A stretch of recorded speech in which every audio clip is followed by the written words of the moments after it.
మన వైపు ఆచారం అంతా ఏమిటి అంటే ఒకరినొకరు చూసుకోవడం, అందుకు తెర అడ్డు పెడతారు. తెర అడ్డు పెట్టేది ఎందుకు అంటే సుముహూర్తం వచ్చే వరకు ఒకరి కళ్ళలోకి ఒకరు చూసుకోకూడదు. ఆ సుముహూర్తానికి తెర దింపేయాలి.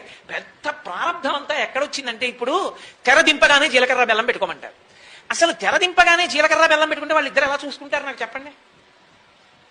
ఈయన ఇలా పెట్టుతాడు, ఆవిడ ఇలా పెడుతుంది కాబట్టి పొట్టి చెయ్యో పొడుగు చెయ్యో ముందుకు వంగిందో ఏంటి బాగుండదు, రేపు పొద్దున్న జీవితాంతం ఆ రోజున మీరు వంగలేదంటుంది అని ఈయన ముందుకెళ్ళి ఇలా పెట్టి ఇలా పెడతాడు. అసలైన వాళ్ళు ఉండనే ఉంటారు.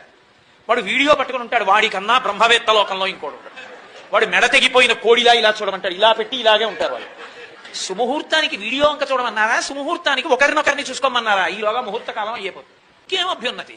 ఇంకా తర్వాత కనబడ్డ వాళ్ళందరి దగ్గరికి వెళ్ళి మాకు పెళ్ళి 7 ఏళ్ళు అయిందండి, పిల్లలు పుట్టలేదండి, ఏమిటో మా ఆయనకి నాకు తగాదాలుగా ఉందండి, లేకపోతే మా మామగారు అలా మా నాన్నగారు మాట్లాడుకోరండి. రావు సుముహూర్తానికి వీడియో చూసావు,